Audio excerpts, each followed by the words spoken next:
Bismillah.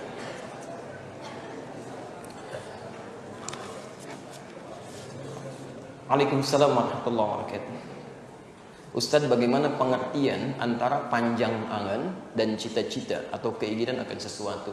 Maksudnya antara berhayal dengan cita-cita. Apa yang membedakan di antara keduanya? Baik, kita lihat misalnya Al-Quran, surah An-Nisa, surah yang keempat ayat 32, posisi paling kanan, di pertengahan agak sedikit ke bawah. Kemudian bandingkan dengan cita-cita atau persiapan menyiapkan sesuatu. Quran surah ke-59 Al-Hasyr ayat 18. Quran surah 59 ayat 18. Posisi paling kiri sebelah atas di mushaf standar. Baik. Kita mulai dulu dengan angan-angan. Mulai dengan angan-angan. Wala tatamannu ma faddalallahu bihi ba'dakum 'ala ba'd. Perhatikan keterangan Qur'annya tegas sekali. Wala tatamannau, dan jangan Anda banyak berhayal. Ya. Wala tatamannau, dan jangan Anda banyak berhayal untuk mendapatkan satu keutamaan yang Allah titipkan pada hamba yang lain. Bima faddalallahu ba'dakum 'ala ba'd. Misal, antum misalnya beraktivitas, tetangga beraktivitas. Tetangga sudah punya mobil misalnya, cukup bagus, luar biasa. Tiba-tiba tetangga yang punya mobil, antum yang berhayal makainya. Tuh, enak ya, terus sampai 2 jam tuh. Masya Allah, hayalannya sudah sampai kemana? Sudah sampai ke Jakarta, naik dari puncak balik lagi. Padahal pakai mobilnya juga enggak. Ini yang jadi masalah. Banyak orang yang membuang-buang waktu dengan menghadirkan hayalan dalam kehidupannya, sehingga tidak maksimal. Ada yang begitu. Kalau yang biasa-biasa mungkin enggak. Ketika orang bawa Ferrari, ketika orang naik pada sesuatu yang bagus, ketika orang punya jabatan, kadang-kadang suka muncul angan-angan dalam benak kita. Itu kerjaan setan. Kerjaan setan. Karena setan sendiri sudah berjanji kepada Allah, di antara caranya dia menggoda manusia dengan menghadirkan angan-angan di benak manusia. Quran surah keempat An-Nisa ayat 116 sampai 119. Posisi paling kanan di pertengahan yang sedikit ke bawah. Baik. Bagaimana cara setan menghadirkan angan-angan itu? Seperti apa dia menggodanya, dan bagaimana cara kita menepisnya dan mempersiapkan kepada cita-cita dan harapan. Nah, disitulah kita akan bahas nanti setelah menunaikan sholat isya berjamaah. Jadi kita cukupkan dulu karena sudah masuk waktu isya untuk daerah kita. Ya, selanjutnya kita sambungkan setelah menunaikan sholat isya berjamaah.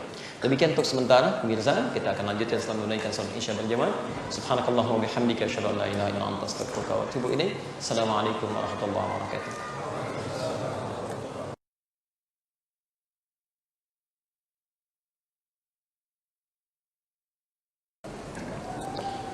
Assalamualaikum warahmatullahi wabarakatuh. Alhamdulillah, wassalatu wassalamu ala rasulillah wa ala alihi wa sahbihi wa mawalah, amma ba'd. Ya ibadallah, usi nafsi wa iyyakum bi taqwallahi faqad fazal muttaqun fala tamutunna illa wa antum muslimun. Saudara-saudariku dan pemirsa Akhir TV, Madani TV dimanapun Anda berada, alhamdulillah kita telah menunaikan sholat isya berjamaah waktu Bekasi. Semoga sholat yang telah kita tunaikan diterima oleh Allah Subhanahu wa Ta'ala, dan insya Allah menjadi di antara amalan yang pernah kita ikhlaskan kepada Allah Subhanahu wa Ta'ala. Kita coba teruskan dulu menjawab pertanyaan bagaimana membedakan antara khayalan dengan cita-cita dan harapan, serta bagaimana kita bisa memosisikan diri kita untuk menyikapi dua persoalan tadi. Baik, pertama kita sudah jawab tadi bahwa khayalan itu datangnya dari setan. Ya, bisa diketahui di Quran surah keempat An-Nisa di ayat 116 sampai 119, yang secara spesifik di ayat 119-nya. Jadi ketika Allah menguraikan tentang kemusyrikan, bahaya setan, di ayat 119-nya disebutkan bagaimana setan memberikan angan-angan. Ya, perhatikan kalimatnya. Wala udillannahum, ya, dan aku akan sesatkan anak keturunan Adam itu. Wala umanniyannahum, dan aku akan berikan angan-angan, dibuat berhayal. Ya, tamanni itu menghayalkan sesuatu pada yang belum diraih. Ya, awas hati-hati ya, menghayalkan sesuatu pada yang belum diraih. Jadi keadaan manusia ada yang disibukkan oleh setan untuk menghayal, dapat ini, dapat itu, tapi dia sendiri tidak berikhtiar untuk meraihnya. Habis waktunya digunakan untuk hal yang seperti itu. Karena itulah kemudian ketika angan-angan didatangkan oleh setan, turun ayat untuk menepis keadaan itu sekaligus memalingkan pada konsep yang benar. Maka dijawab kemudian konsepnya di Quran surah keempat An-Nisa ayat 32 itu. Wala tatamannau ma faddalallahu ba'dakum 'ala ba'd. Jangan pernah menghayalkan sesuatu. Lihat kalimatnya la, ya, yang bermakna nahi, larangan. Larangan itu harus tegas kita hindari, jauhkan. Jadi cara cepatnya kata Quran, begitu ada khayalan dalam benak kita, cepat tinggalkan, palingkan. Ini nggak benar. Ya, ada teman lewat dengan sesuatu yang baru, handphone baru, otomatis ada pikiran di benak Anda tiba-tiba, saya pengen juga yang begitu. Kemudian mulai membayangkan sesuatu, langsung hilangkan, tepis. Ini nggak benar. Itu bukan punya saya, itu punya dia. Tapi Quran tidak berhenti sampai menampilkan persoalan, diberikan solusi dari situ. Kalau cuma menampilkan larangan tidak dikasih solusi, orang bingung. Lantas saya melakukan apa? Ya kan? Maka kemudian turun ayatnya. Lanjutkan. Lirrijali nasibum mimma iktasabu walin nisa'i nasibum mimma iktasab. Ya, seorang lelaki akan meraih keutamaan atas apa yang telah dia ikhtiarkan. Demikian perempuan bisa meraih apa yang dia harapkan sesuai dengan ikhtiarnya. Jadi kalau dalam bahasa singkatnya, kalau kamu ingin mendapatkan seperti nikmat yang melekat pada dirinya, ayo berikhtiar seperti dia pun telah berusaha sebelumnya. Jadi kalau ada orang mendapatkan nikmat yang baik, mungkin dia telah bekerja keras, telah berdoa, bekerja keras. Anda ingin mendapat yang serupa, nggak usah menghayal, buang-buang energi, buang-buang waktu, buang-buang tenaga, dan buang-buang kesempatan untuk ibadah. Lebih baik mulai persiapkan rencana, ikhtiar untuk meraihnya, dan bertawakal pada Allah Subhanahu Wa Taala. Apa kaitannya dengan cita-cita dan harapan serta perencanaan? Dijawab kemudian di Quran surah ke-59 ayat ke-18. Perhatikan kalimatnya, awas hati-hati ya. Karena kalimat perencanaan sesuatu dibuka dengan indah dalam Al-Quran. Perhatikan kalimatnya. Ya ayyuhalladzina amanu taqullaha. Hei orang-orang yang telah menyatakan dirinya beriman kepada Allah. Ittaqullaha, tingkatkan takwamu pada Allah. Merencanakan sesuatu perbuatan, aktivitas yang akan kita kerjakan, itu dikategorikan oleh Al-Quran ke dalam bagian sifat takwa. Diawas, hati-hati ya. Takwa disebutkan, saya sering katakan, umumnya 115 kali dalam Al-Quran, itu bentuknya beda-beda. Ada yang terkait ibadah ritual, seperti sholat, baca Quran, infak, gitu kan. Di Al-Baqarah, Quran surah kedua, ayat kedua sampai dengan ayat kelimanya. Ada yang terkait hubungan dengan makhluk, berkasih sayang, saling membantu, memaafkan orang, bersabar saat dizalimi orang. Itu bagian dari takwa. Quran surah ketiga ayat 133 sampai 134, posisi paling kanan sebelah atas. Dan bagian dari takwa adalah menyiapkan rencana-rencana aktivitas yang akan kita kerjakan. Jadi orang yang selalu punya rencana dalam hidupnya, itu bagian dari sifat takwanya.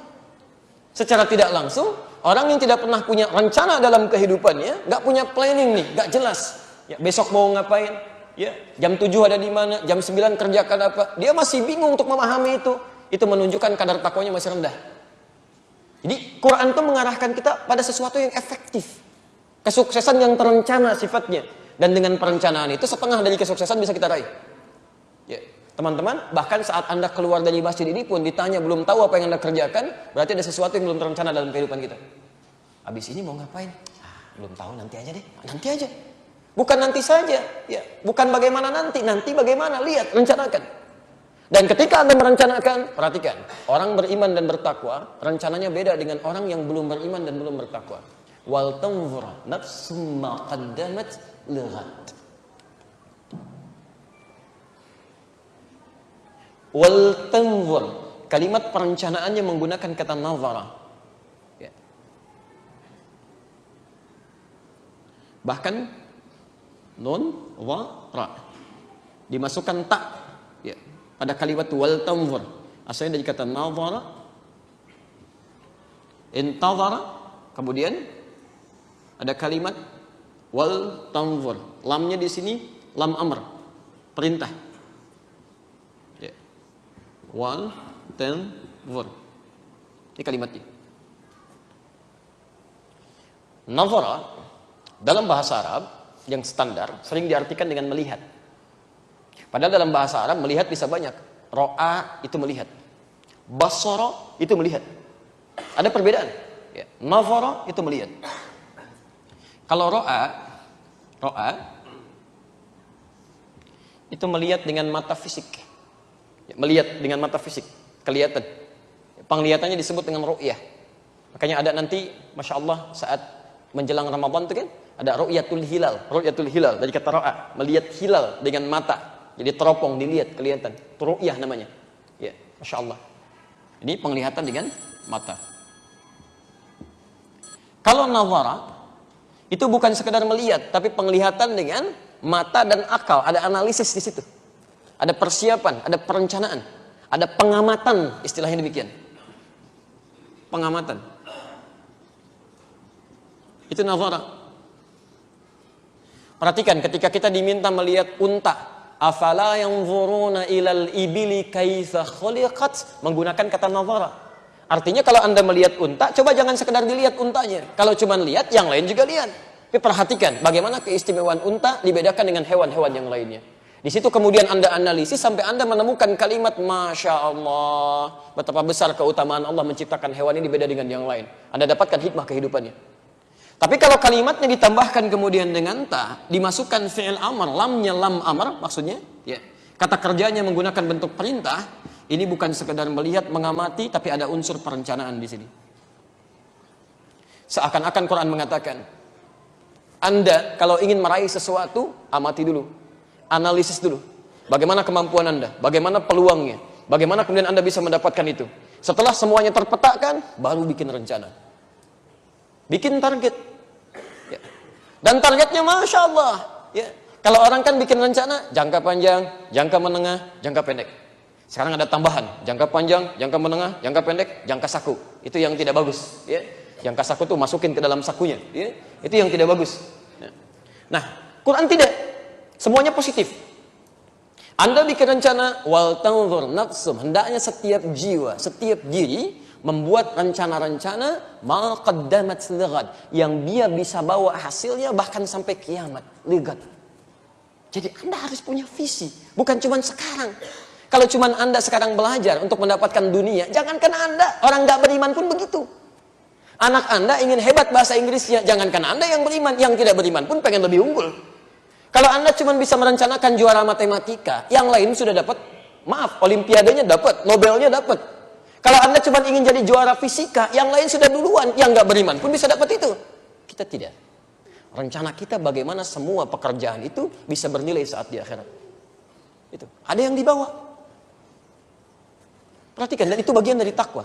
Jadi kalau ada orang menyusun rencana cuma dalam urusan dunia saja, berarti perencanaannya terbatas sama dengan orang-orang yang tidak beriman. Orang takwa itu beda. Anda kerja sekarang, non-muslim pun kerja. Anda masuk jam 7, mereka jam 7. Anda berangkat gelap, mereka berangkat gelap juga.